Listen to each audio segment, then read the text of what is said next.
വിശുദ്ധ യോഹന്നാൻ എഴുതിയ സുവിശേഷം 8-ാം അധ്യായം. യേശു ഒലിവുമലയിലേക്ക് പോയി. അതിരാവിലെ അവൻ വീണ്ടും ദേവാലയത്തിലേക്ക് വന്നു. ജനങ്ങളെല്ലാം അവൻ്റെ അടുക്കലെത്തി. അവൻ ഇരുന്ന് അവരെ പഠിപ്പിച്ചു. വ്യഭിചാരത്തിൽ പിടിക്കപ്പെട്ട ഒരു സ്ത്രീയെ നിയമജ്ഞരും ഫരിസേയരും കൂടെ അവൻ്റെ അടുക്കൽ കൊണ്ടുവന്ന് നടുവിൽ നിർത്തി. അവർ അവനോട് പറഞ്ഞു, ഗുരു, ഈ സ്ത്രീ വ്യഭിചാരത്തിൽ പിടിക്കപ്പെട്ടവളാണ്. ഇങ്ങനെയുള്ളവരെ കല്ലെറിയണമെന്നാണ് മോശ നിയമത്തിൽ കൽപ്പിച്ചിരിക്കുന്നത്. നീ എന്തു പറയുന്നു? ഇത് അവനിൽ കുറ്റമാരോപിക്കാൻ വേണ്ടി അവനെ പരീക്ഷിച്ചുകൊണ്ട് ചോദിച്ചതാണ്. യേശുവാകട്ടെ കുനിഞ്ഞ് വിരൽ കൊണ്ട് നിലത്ത് എഴുതിക്കൊണ്ടിരുന്നു. അവർ ആവർത്തിച്ച് ചോദിച്ചുകൊണ്ടിരുന്നതിനാൽ അവൻ നിവർന്ന് അവരോട് പറഞ്ഞു, നിങ്ങളിൽ പാപം ഇല്ലാത്തവൻ ആദ്യം അവളെ കല്ലെറിയട്ടെ. അവൻ വീണ്ടും കുനിഞ്ഞ് നിലത്ത് എഴുതിക്കൊണ്ടിരുന്നു. എന്നാൽ ഇത് കേട്ടപ്പോൾ മുതിർന്നവർ തുടങ്ങി ഓരോരുത്തരായി സ്ഥലം വിട്ടു. ഒടുവിൽ യേശുവും നടുവിൽ നിന്നിരുന്ന ആ സ്ത്രീയും മാത്രം ശേഷിച്ചു. യേശു നിവർന്ന് അവളോട് ചോദിച്ചു, സ്ത്രീയെ, അവർ എവിടെ? ആരും നിന്നെ വിധിച്ചില്ലേ? അവൾ പറഞ്ഞു, ഇല്ല കർത്താവേ. യേശു പറഞ്ഞു, ഞാനും നിന്നെ വിധിക്കുന്നില്ല. പൊയ്ക്കൊള്ളുക, ഇനിമേൽ പാപം ചെയ്യരുത്. യേശു വീണ്ടും അവരോട് പറഞ്ഞു, ഞാൻ ലോകത്തിൻ്റെ പ്രകാശമാണ്. എന്നെ അനുഗമിക്കുന്നവൻ ഒരിക്കലും അന്ധകാരത്തിൽ നടക്കുകയില്ല. അവന് ജീവന്റെ പ്രകാശമുണ്ടായിരിക്കും. അപ്പോൾ ഫരിസേയർ പറഞ്ഞു, നീ തന്നെ നിനക്ക് സാക്ഷ്യം നൽകുന്നു. നിന്റെ സാക്ഷ്യം സത്യമല്ല. യേശു പ്രതിവചിച്ചു, ഞാൻ തന്നെ എനിക്ക് സാക്ഷ്യം നൽകിയാലും എൻ്റെ സാക്ഷ്യം സത്യമാണ്. കാരണം ഞാൻ എവിടെ നിന്ന് വന്നുവെന്നും എവിടേക്ക് പോകുന്നുവെന്നും എനിക്കറിയാം. എന്നാൽ ഞാൻ എവിടെ നിന്ന് വരുന്നുവെന്നോ എവിടേക്ക് പോകുന്നുവെന്നോ നിങ്ങൾ അറിയുന്നില്ല. നിങ്ങളുടെ വിധി മാനുഷികമാണ്. ഞാൻ ആരെയും വിധിക്കുന്നില്ല. ഞാൻ വിധിക്കുന്നെങ്കിൽ തന്നെ എൻ്റെ വിധി സത്യമാണ്. കാരണം ഞാൻ തനിച്ചല്ല, എന്നെ അയച്ച പിതാവും എന്നോടുകൂടെയുണ്ട്. രണ്ടുപേരുടെ സാക്ഷ്യം സത്യമാണെന്ന് നിങ്ങളുടെ നിയമത്തിൽ തന്നെ എഴുതിയിട്ടുണ്ടല്ലോ. എന്നെക്കുറിച്ച് ഞാൻ തന്നെ സാക്ഷ്യം നൽകുന്നു. എന്നെ അയച്ച പിതാവും എന്നെക്കുറിച്ച് സാക്ഷ്യം നൽകുന്നു. അപ്പോൾ അവർ ചോദിച്ചു, നിന്റെ പിതാവ് എവിടെയാണ്? യേശു പറഞ്ഞു, നിങ്ങൾ എന്നെയാകട്ടെ എൻ്റെ പിതാവിനെയാകട്ടെ അറിയുന്നില്ല. എന്നെ അറിഞ്ഞിരുന്നുവെങ്കിൽ എൻ്റെ പിതാവിനെയും അറിയുമായിരുന്നു. ദേവാലയത്തിൽ ഭണ്ഡാരസ്ഥലത്ത് പഠിപ്പിച്ചുകൊണ്ടിരുന്നപ്പോഴാണ് അവൻ ഇതെല്ലാം പറഞ്ഞത്. എന്നാൽ ആരും അവനെ പിടിച്ചില്ല. കാരണം അവൻ്റെ സമയം ഇനിയും വന്നു ചേർന്നിട്ടില്ലായിരുന്നു. യേശു വീണ്ടും അവരോട് പറഞ്ഞു, ഞാൻ പോകുന്നു. നിങ്ങൾ എന്നെ അന്വേഷിക്കും. എന്നാൽ നിങ്ങളുടെ പാപത്തിൽ നിങ്ങൾ മരിക്കും. ഞാൻ പോകുന്നിടത്തേക്ക് വരാൻ നിങ്ങൾക്ക് കഴിയുകയില്ല. അപ്പോൾ യഹൂദർ പറഞ്ഞു, ഞാൻ പോകുന്നിടത്തേക്ക് വരാൻ നിങ്ങൾക്ക് കഴിയുകയില്ല എന്ന് അവൻ പറയുന്നല്ലോ. അവൻ ആത്മഹത്യ ചെയ്തേക്കുമോ? അവൻ പറഞ്ഞു, നിങ്ങൾ താഴെ നിന്നുള്ളവരാണ്, ഞാൻ മുകളിൽ നിന്നുള്ളവനും. നിങ്ങൾ ഈ ലോകത്തിൻ്റെതാണ്, ഞാൻ ഈ ലോകത്തിൻ്റെതല്ല. നിങ്ങൾ നിങ്ങളുടെ പാപങ്ങളിൽ മരിക്കും എന്ന് ഞാൻ നിങ്ങളോട് പറഞ്ഞു. എന്തെന്നാൽ ഞാൻ തന്നെ എന്ന് വിശ്വസിക്കുന്നില്ലെങ്കിൽ നിങ്ങൾ നിങ്ങളുടെ പാപങ്ങളിൽ മരിക്കും. അപ്പോൾ അവർ ചോദിച്ചു, നീ ആരാണ്? യേശു പറഞ്ഞു, ആരംഭം മുതലേ ഞാൻ നിങ്ങളോട് പറഞ്ഞിരുന്നത് തന്നെ. എനിക്ക് നിങ്ങളെക്കുറിച്ച് പലതും പറയാനും വിധിക്കാനുമുണ്ട്. എന്നെ അയച്ചവൻ സത്യവാനാണ്. അവിടുത്തെ അധരത്തിൽ നിന്ന് കേട്ടത് ഞാൻ ലോകത്തോട് പറയുന്നു. പിതാവിനെക്കുറിച്ചാണ് അവൻ തങ്ങളോട് സംസാരിച്ചതെന്ന് അവർ മനസ്സിലാക്കിയില്ല. അതുകൊണ്ട് യേശു പറഞ്ഞു, നിങ്ങൾ മനുഷ്യപുത്രനെ ഉയർത്തിക്കഴിയുമ്പോൾ ഞാൻ തന്നെയെന്നും ഞാൻ സ്വമേധയാ ഒന്നും പ്രവർത്തിക്കുന്നില്ല, പ്രത്യുത എൻ്റെ പിതാവ് എന്നെ പഠിപ്പിച്ചതുപോലെ ഇക്കാര്യങ്ങൾ ഞാൻ സംസാരിക്കുന്നുവെന്നും നിങ്ങൾ മനസ്സിലാക്കും.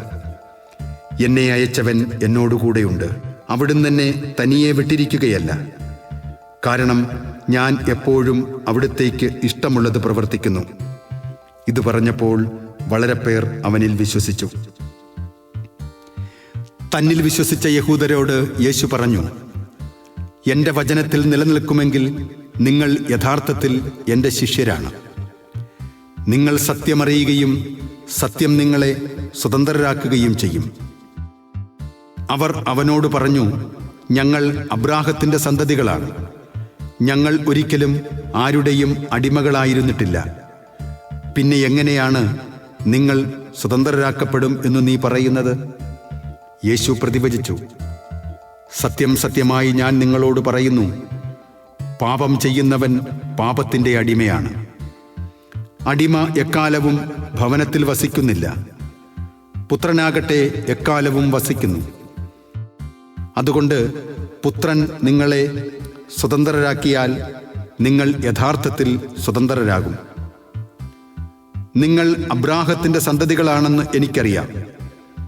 എന്നിട്ടും നിങ്ങൾ എന്നെ കൊല്ലാൻ ആലോചിക്കുന്നു. കാരണം എൻ്റെ വചനം നിങ്ങളിൽ വസിക്കുന്നില്ല. എൻ്റെ പിതാവിൻ്റെ സന്നിധിയിൽ കണ്ടവയെപ്പറ്റി ഞാൻ സംസാരിക്കുന്നു.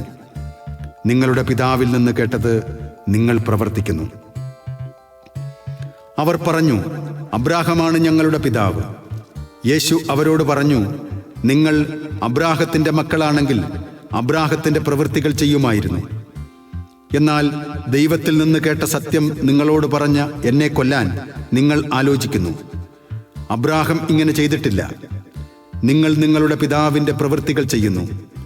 അപ്പോൾ അവർ പറഞ്ഞു, ഞങ്ങൾ ജാരസന്തതികളല്ല, ഞങ്ങൾക്ക് പിതാവ് ഒന്നേയുള്ളൂ, ദൈവം. യേശു അവരോട് പറഞ്ഞു, ദൈവം ആണ് നിങ്ങളുടെ പിതാവെങ്കിൽ നിങ്ങൾ എന്നെ സ്നേഹിക്കുമായിരുന്നു. കാരണം ഞാൻ ദൈവത്തിൽ നിന്നാണ് വന്നിരിക്കുന്നത്. ഞാൻ സ്വമേധയാ വന്നതല്ല, അവിടുന്ന് എന്നെ അയച്ചതാണ്. ഞാൻ പറയുന്നത് എന്തുകൊണ്ട് നിങ്ങൾ ഗ്രഹിക്കുന്നില്ല? എൻ്റെ വചനം ശ്രവിക്കാൻ നിങ്ങൾക്ക് കഴിവില്ലാത്തതുകൊണ്ട് തന്നെ. നിങ്ങൾ നിങ്ങളുടെ പിതാവായ പിശാചിൽ നിന്ന് ഉള്ളവരാണ്. നിങ്ങളുടെ പിതാവിൻ്റെ ഇഷ്ടമനുസരിച്ച് പ്രവർത്തിക്കാൻ നിങ്ങൾ ആഗ്രഹിക്കുന്നു. അവനാകട്ടെ ആദ്യം മുതൽ കൊലപാതകിയാണ്. അവൻ ഒരിക്കലും സത്യത്തിൽ നിലനിന്നിട്ടില്ല. എന്തെന്നാൽ അവനിൽ സത്യമില്ല. കള്ളം പറയുമ്പോൾ സ്വന്തം സ്വഭാവമനുസരിച്ച് തന്നെയാണ് അവൻ സംസാരിക്കുന്നത്. കാരണം അവൻ നുണയനും നുണയുടെ പിതാവുമാണ്. ഞാൻ സത്യം പറയുന്നത് കൊണ്ട് നിങ്ങൾ എന്നെ വിശ്വസിക്കുന്നില്ല. നിങ്ങളിൽ ആർക്ക് എന്നിൽ പാപം തെളിയിക്കാൻ കഴിയും? ഞാൻ സത്യമാണ് പറയുന്നതെങ്കിൽ എന്തുകൊണ്ട് നിങ്ങൾ എന്നെ വിശ്വസിക്കുന്നില്ല? ദൈവത്തിൽ നിന്നുള്ളവൻ ദൈവത്തിൻ്റെ വാക്ക് ശ്രവിക്കുന്നു. നിങ്ങൾ ദൈവത്തിൽ നിന്നുള്ളവരല്ല, അതുകൊണ്ട് നിങ്ങൾ അവ ശ്രവിക്കുന്നില്ല. യഹൂദർ പറഞ്ഞു, നീ ഒരു സമരിയാക്കാരനാണെന്നും നിന്നിൽ പിശാചുണ്ടെന്നും ഞങ്ങൾ പറയുന്നത് ശരിയല്ലേ? യേശു പറഞ്ഞു, എനിക്ക് പിശാചില്ല. ഞാൻ എൻ്റെ പിതാവിനെ ബഹുമാനിക്കുന്നു. നിങ്ങളാകട്ടെ എന്നെ അപമാനിക്കുന്നു. ഞാൻ എൻ്റെ മഹത്വം അന്വേഷിക്കുന്നില്ല. അത് അന്വേഷിക്കുന്നവനും വിധികർത്താവുമായ ഒരുവനുണ്ട്. സത്യം സത്യമായി ഞാൻ നിങ്ങളോട് പറയുന്നു, ആരെങ്കിലും എൻ്റെ വചനം പാലിച്ചാൽ അവൻ ഒരിക്കലും മരിക്കുകയില്ല. യഹൂദർ പറഞ്ഞു, നിനക്ക് പിശാചുണ്ടെന്ന് ഇപ്പോൾ ഞങ്ങൾക്ക് വ്യക്തമായിരിക്കുന്നു. അബ്രാഹം മരിച്ചു, പ്രവാചകന്മാരും മരിച്ചു. എന്നിട്ടും എൻ്റെ വചനം പാലിക്കുന്ന ഒരുവനും ഒരിക്കലും മരിക്കുകയില്ല എന്ന് നീ പറയുന്നു. ഞങ്ങളുടെ മരിച്ചുപോയ പിതാവായ അബ്രാഹത്തേക്കാൾ വലിയവനാണോ നീ? പ്രവാചകന്മാരും മരിച്ചുപോയി. ആരാണെന്നാണ് നീ അവകാശപ്പെടുന്നത്? യേശു പറഞ്ഞു, ഞാൻ എന്നെ തന്നെ മഹത്വപ്പെടുത്തിയാൽ എൻ്റെ മഹത്വത്തിന് വിലയില്ല. എന്നാൽ നിങ്ങളുടെ ദൈവമെന്ന് നിങ്ങൾ വിളിക്കുന്ന എൻ്റെ പിതാവാണ് എന്നെ മഹത്വപ്പെടുത്തുന്നത്. എന്നാൽ നിങ്ങൾ അവിടുത്തെ അറിഞ്ഞിട്ടില്ല, ഞാനോ അവിടുത്തെ അറിയുന്നു. ഞാൻ അവിടുത്തെ അറിയുന്നില്ല എന്ന് പറയുന്നെങ്കിൽ ഞാനും നിങ്ങളെപ്പോലെ നുണയനാകും.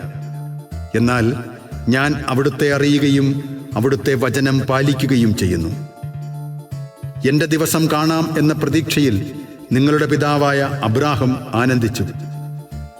അവൻ അത് കാണുകയും സന്തോഷിക്കുകയും ചെയ്തു. അപ്പോൾ യഹൂദർ പറഞ്ഞു, നിനക്ക് ഇനിയും 50 വയസ്സായിട്ടില്ല, എന്നിട്ടും നീ അബ്രാഹത്തെ കണ്ടുവന്നു. യേശു പറഞ്ഞു, സത്യം സത്യമായി ഞാൻ നിങ്ങളോട് പറയുന്നു, അബ്രാഹാം ഉണ്ടാകുന്നതിന് മുമ്പ് ഞാൻ ഉണ്ട്. അപ്പോൾ അവർ അവനെ എറിയാൻ കല്ലുകളെടുത്തു. എന്നാൽ യേശു അവരിൽ നിന്ന് മറഞ്ഞ് ദേവാലയത്തിൽ നിന്നും പുറത്തുപോയി.